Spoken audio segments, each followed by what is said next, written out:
Hello everyone. Let's go for the part 2 of this program, the design of embedded retaining wall.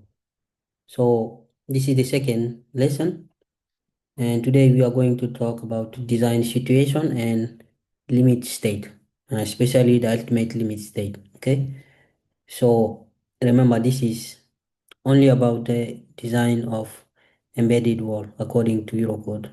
This was the content, and we are going for the section 2, part 2 of this chapter, design situation and limit state.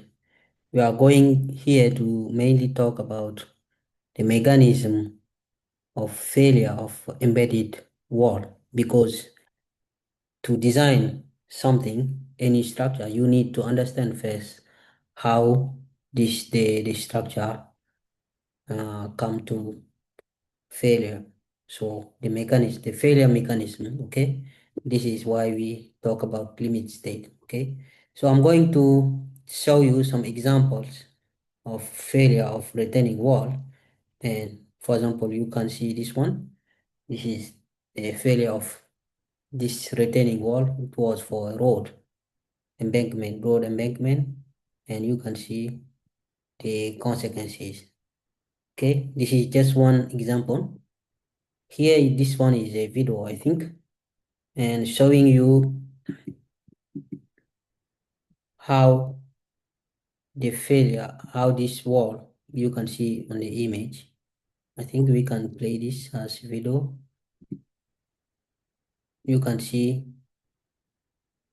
the failure of this wall. Maybe it was old, but making a lot of damage because cars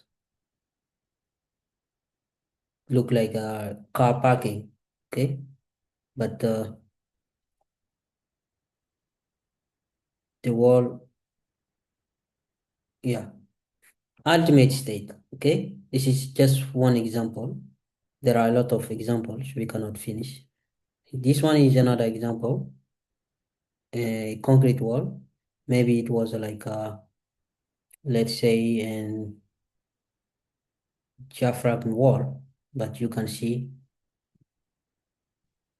the failure, how it is going. So there are several ways of failure. There are several mechanisms of failure, and we need to understand them before we be able to design the wall. Okay.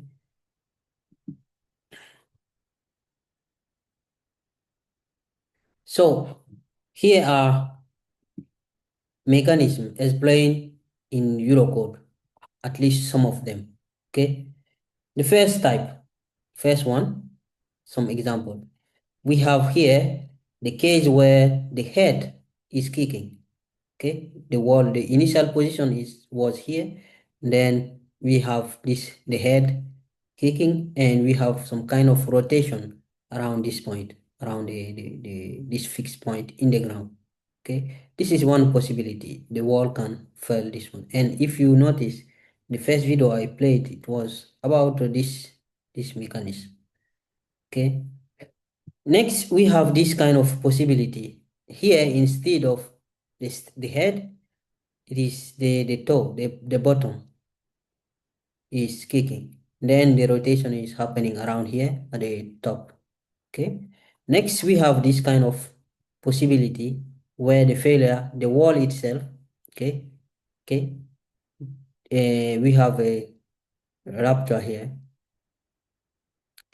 possible, and the embedded part is still embedded inside. Or we can also have this kind of possibility, pull out of anchor. So initial position is here, then you have an anchor inside here, then the anchor gets loose and loose, and finally the wall is collapsing. You can see that it almost similar to the one here, but this one was mainly caused by this the loosening of the anchor. Maybe this one absence of anchor. Okay. You have also this possibility where the you have the heave. at the bottom of excavation, for example, heave, okay? So maybe due to water or something. But this is also failure.